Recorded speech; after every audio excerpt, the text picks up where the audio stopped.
um aspecto que resulta, portanto há que treinar. Muito obrigada, Sra. Doutora.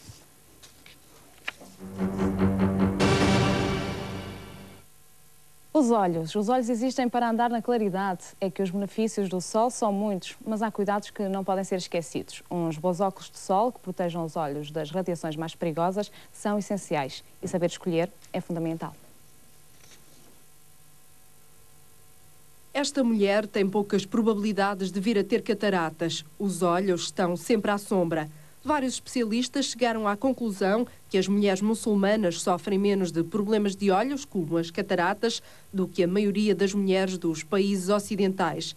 Este exemplo de andar com o rosto tapado não é para seguir, tanto mais que os olhos existem para apanharem claridade. O sol tem muitas vantagens, mas há que ter algum cuidado. Caso contrário, pode dar origem ao aparecimento precoce de cataratas e também pode provocar deficiências na mácula, a parte mais importante da retina. Nenhuma destas duas lesões é imediata, só são detetáveis ao fim de muitos anos. Para prevenir tudo isto, por que não uma relação a dois, com direito a tratamento por tu, entre os olhos e os óculos de sol. Protegem e dão estilo. Ora, nem mais. Só que isso não é suficiente. Convém que as lentes tenham qualidade. Se assim não for, podem aparecer fortes dores de cabeça. Hoje em dia, o consumidor já tem em atenção estes problemas. Alguns dos nossos clientes, quer dizer, a grande preocupação deles situa-se mais só e mesmo na qualidade, compreende? É evidente que o fator preço tem alguma preocupação, mas a qualidade é o mais importante. Agora há que colocar a questão: quanto é preciso desembolsar para se comprar uns bons óculos de sol? Uns bons óculos de sol, a partir de uns 20 mil escudos, já se compram uns bons óculos de sol. Uns óculos de sol custam cerca de 5 mil escudos. Oferecem algum tipo de garantia? Não. Fica o aviso e a respectiva tabela de preços. Agora que o verão se aproxima, nada de dramas. O que é preciso é muito sol e uns bons óculos. Já agora, boas férias com uma pescadela de olho. Com os olhos bem protegidos, certamente. Sr. Professor José Salgado Borges, boa tarde. Como é que se protegem os olhos devidamente? Boa tarde.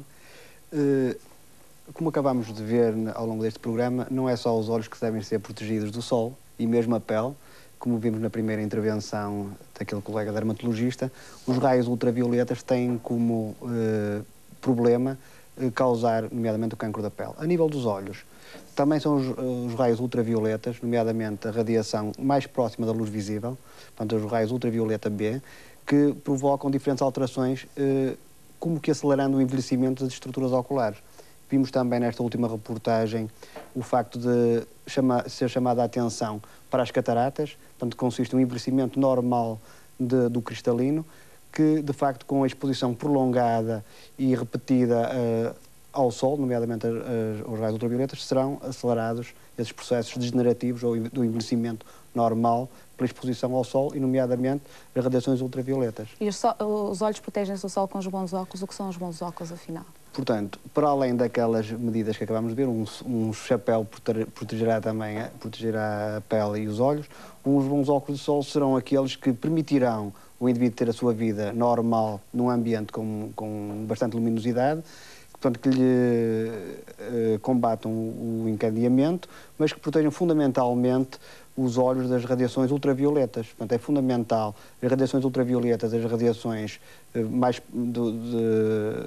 mais baixo, do espectro mais baixo da radiação visível, que sejam, de facto, os óculos providos dessas capacidades. E como é que uma pessoa distingue? Vai comprar uns óculos, como é que sabe que aqueles óculos são os óculos, tal e qual como o doutor agora os definiu? É difícil. É muito difícil? Portanto, há duas maneiras. Uma, recorrer, de facto, ao oftalmologista, que lhe indicará qual a correção a efetuar, no caso de ter necessidade de correção, e depois, adicionalmente, ser-lhe prescrita uma proteção adequada, portanto, óculos de sol adequados, que permitirão simultaneamente o indivíduo ter a atividade óptica ideal e, por outro lado, ter uma proteção dos seus olhos do que diz respeito às radiações ultravioletas. Já vamos continuar a falar. Agora creio que sim, já temos um telespectador que nos está a falar connosco de Gondomar. Muito boa tarde. Boa tarde. Estou sim? Sim, Sr. Luís Rocha, está de Gondomar. Pode fazer a sua pergunta, por favor. Boa tarde. Eu tenho 2 filhos menores que frequentam a natação há já alguns anos. Aparecem várias vezes com problemas nos olhos, julgo fruto do excesso do cloro das gostaria de saber quais as precauções para evitar este tipo de problema. Muito obrigado. Obrigado. Vamos tentar esclarecer. Doutor, o cloro é de facto uma das coisas que pode deixar os olhos mais vermelhos. Evidente. Portanto, é uma das causas mais frequentes da ida de doentes ao oftalmologista. São, de facto, os problemas relacionados com a irritação de determinadas substâncias, quer no trabalho, quer fundamentalmente em pessoas que na piscina ficam com os olhos mais vermelhos, ou que nesta altura do ano, na altura da primavera, aparecem com irritação da conjuntiva, com sintomas próprios de uma maior sensibilidade aos agentes agressores. De facto, o que este telespectador pergunta estará muito provavelmente com uma sensibilidade maior que têm os filhos a estes agentes agressores, que no caso concreto será o cloro, e que poderá ser resolvido ou pela detecção, de facto, de uma alergia e prevenção adequada, ou pelo uso de óculos que impeçam o contacto dos olhos, dos globos oculares, com os agentes agressores. Estar sempre a deitar gotinhas nos olhos não é muito aconselhável?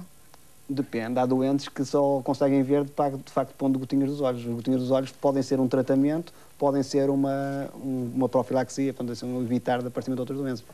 E agora vamos falar do daltonismo. É uma situação que atinge muita gente. Os olhos não distinguem todas as cores e a confusão é permanente, mas a vida de um daltónico pode ser perfeitamente normal desde que se tenha certos cuidados. Até há quem diga que o daltonismo tem algumas vantagens.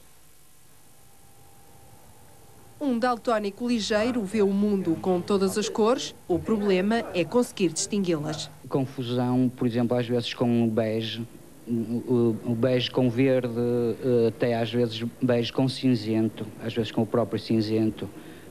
Há assim um tipo de confusão, nunca sei dizer exatamente o nome correto. Só mesmo as cores muito fortes, muito garridas, é que aí não há dificuldade. Fernando Albuquerque teve a certeza que era daltónico quando foi para a tropa. Até essa altura suspeitava porque confundia ligeiramente as cores. Na inspeção médica foi feito o diagnóstico. Ser daltónico não é uma coisa que o preocupa. Nunca me afetou assim muito, porque, pelos vistos, nasci assim e para mim o mundo sempre foi assim. Às vezes há dificuldades, portanto, ao fazer compras de roupa. Como este, há muitos casos, pessoas que não distinguem algumas cores. Quando o daltonismo é extremo, aí já é diferente. Só conseguem ver duas tonalidades, o preto e o branco. Só que estas situações são muito raras. Em condições normais, um daltónico pode passar despercebido durante muitos anos. Ele não sente qualquer tipo de deficiência. A partir da altura em que descobre, há que ter alguns cuidados. Se tiver carta de condução, convém não confundir o vermelho e o verde dos semáforos. A polícia pode não cair na história da confusão das cores e a multa é ainda mais pesada. Também não deve escolher nenhuma profissão em que a distinção das cores seja fundamental. Um exemplo, eletricista. Trabalha com cabos elétricos de várias cores. Perigo de alta tensão. Mas, como em tudo, há o reverso da medalha. Já houve quem descobrisse vantagens nos daltónicos. O médico que descobriu que eu era daltónico quando eu fui considerado apto para o serviço militar, e ele disse que eu era dos bons para espião. A expressão dele foi mesmo esta: este é dos bons para espião. E depois a explicação dele, que não sei se é verdade ou não, é que um daltónico consegue distinguir a camuflagem melhor que uma pessoa normal, porque, segundo ele, no meio do mato, nos verdes e castanhos do mato, um daltónico consegue distinguir melhor que uma pessoa normal o que é a cor natural e a cor fabricada. Daltónicos, espiões, quem sabe, uma aposta num futuro colorido. Doutor, é verdade? Este senhor pode distinguir melhor ou não o camuflado das cores naturais?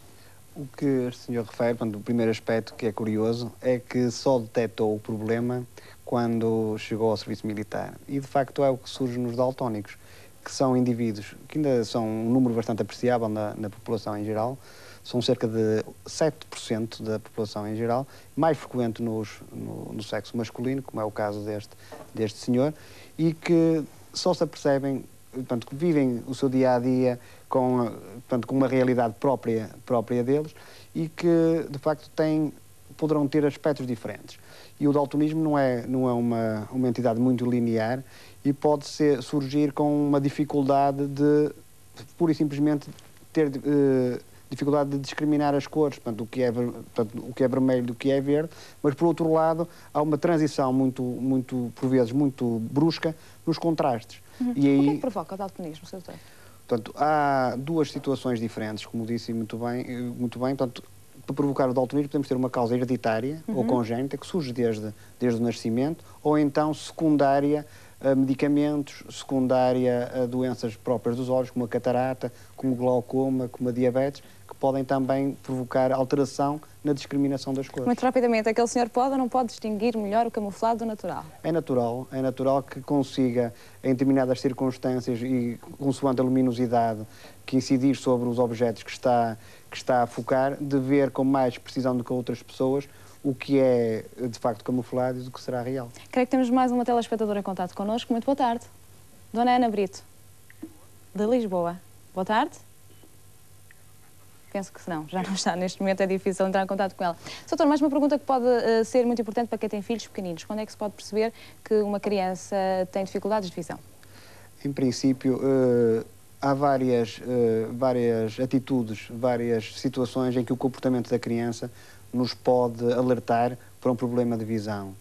Quer seja, por exemplo, o inclinar da cabeça, procurando uma posição que corrija a visão, nomeadamente a visão para igualar os dois olhos.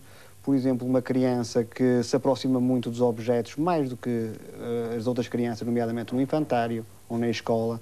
Tudo isso, portanto, são sinais de alerta de problemas oculares. Outra situação também poderá ser, de facto, uma história familiar de problemas oculares. Portanto, um indivíduo que tenha os pais, irmãos com alta miopia e que cedo se começa a mostrar dificuldade na sua função visual, poderá muito provavelmente estar com alterações que necessitem, de facto, de cuidados o mais precocemente possível.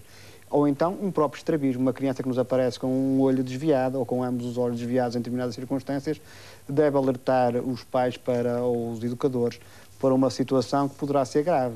Tão grave que, se uma criança não for tratada a tempo, e digo a tempo o mais cedo possível, tendo em conta que, por exemplo, o desenvolvimento da visão, portanto, a transmissão da visão até ao córtex, até ao cérebro, se desenvolve fundamentalmente nas 3 primeiras semanas, a seguir nos 3 primeiros meses, 3 anos, e aos 9 anos está completa. Ou seja, o que não se desenvolveu da visão até aos 9 anos nunca mais se irá desenvolver. Doutor, muito obrigada também pela sua presença. Este é o ponto final no programa de hoje. Na próxima quarta-feira vamos destacar os protetores solares e analisar os problemas de varizes. Já sabe que durante a semana pode entrar em contato connosco para a RTP Porto, por escrito ou pelo telefone 02 711 0566 e sugerir um tema para nós aqui analisarmos nos próximos dias. E o que lhe desejamos até lá é muita saúde.